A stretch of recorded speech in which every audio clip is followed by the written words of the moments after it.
refresher of what you found in going through history and the cycles that you identified that you think still apply today? Okay, I will do that. But I just want to also say that I had the opportunity of seeing Governor Lamont in action, and I just want to tell you that I love Connecticut, and it has had a difficult time, and I've seen at a very nitty-gritty level how the various problems that you've dealt with in a moderate way. And if there's one thing that I really think our country needs, it's a strong middle that is basically able to bring things together in the interests of the country. And I could go through the fact that kids didn't have computers and this, and he runs around and he does things. So I just want to, again, thank you, Ned, for doing what you do. Anyway, to answer your question, okay,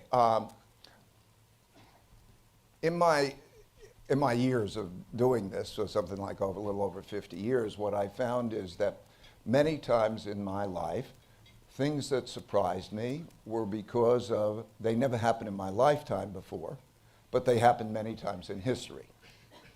So, for example, then studying these earlier times, if they happen mechanistically, I need to know how they work. So I studied the Great Depression. That's why we anticipated the 2008 financial crisis, because the same things happen over and over again, but sometimes not in our lifetimes.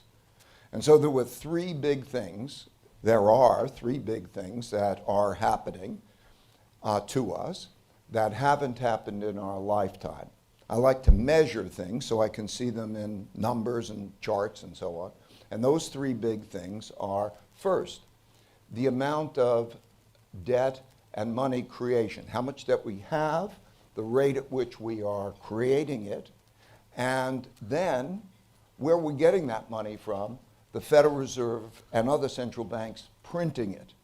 So that has never happened to this degree except for the 1930 to 45 period, which I studied before, and I needed to go back and study that in history. The second of those two things is the amount of internal conflict, populism of the left and the right, irreconcilable differences, with the largest wealth gaps that have existed. So the greatest political gaps, the greatest amount of populism, largest wealth gaps since you have to go back to the 1930 to 45 period, and actually it's larger than that, and you have to go back to 1900 to see that. By the way, if you want to see it, you'll see the charts in that. So we have a financial issue.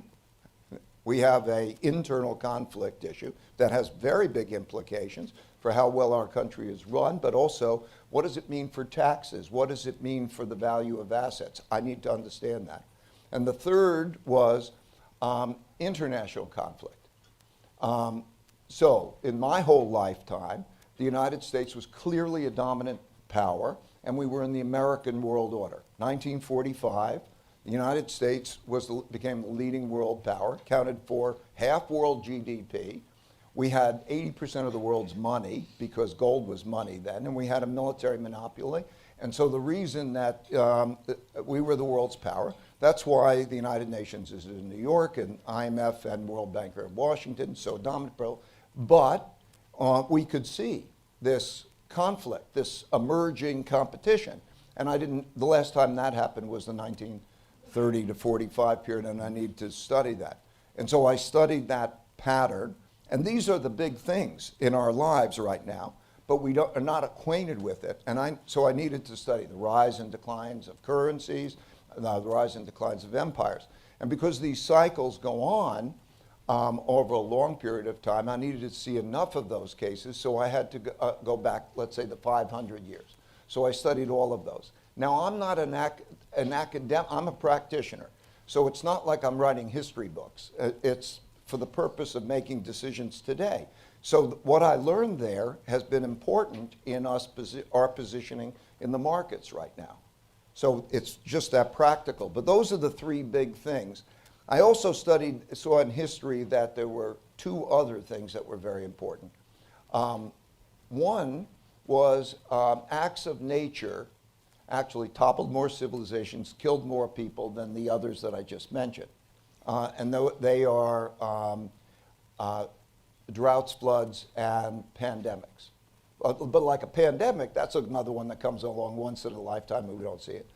And then, of course, the most important force over a long period of time is man's adaptability and inventiveness. And now we have a greater ability. So, and that's the plus. You know, the others are challenging. So that's it in a nutshell. So Ray, you talked about the fact that during our lifetime, the United States has been dominant in the world. It's not as dominant today as it was 20, 30 years ago.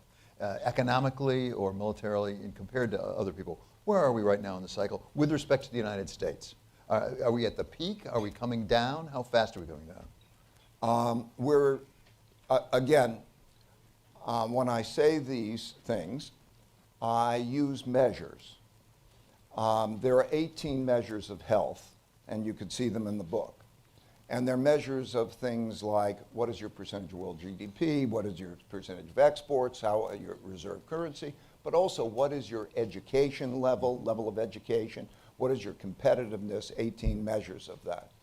And we are in decline. We're declining on a relative basis, but even also some measures in an absolute basis. So that's what the arc is. And then China has been the leading competitor.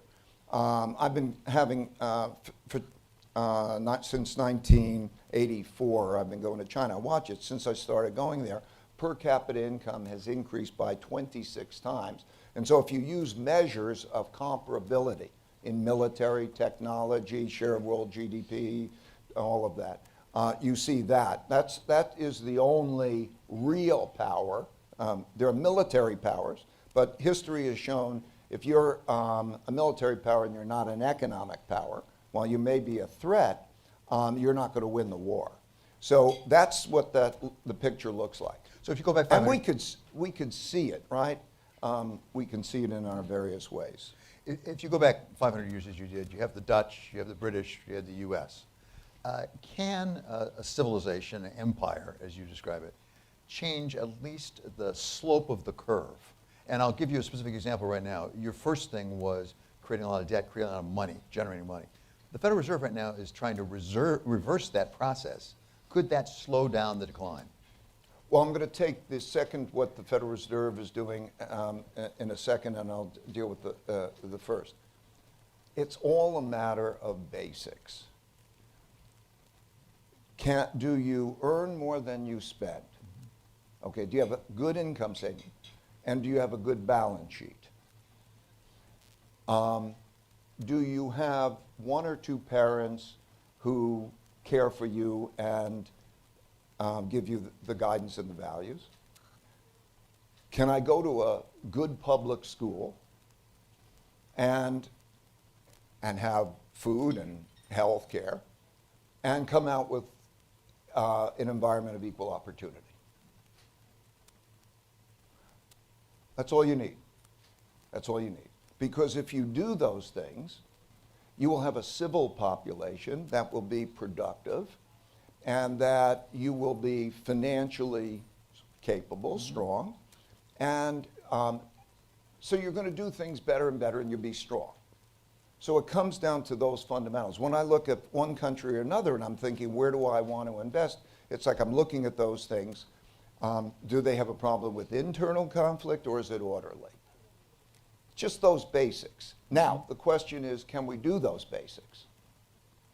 Okay? So, how are we doing on those basics? You have measures to judge that. Yes, we can do it. And I think the most important thing is how we are with each other. Like,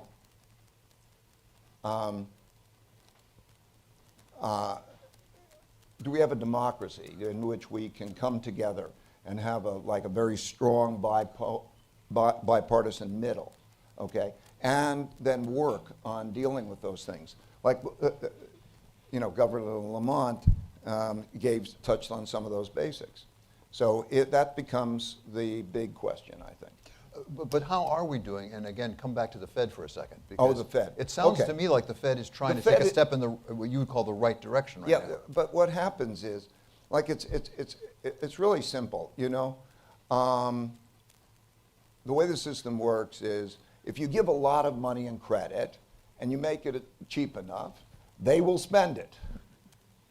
Okay, but when you create debt, it's stimulative over the short run and depressing over the long run. Because when you have to pay it back, then you have to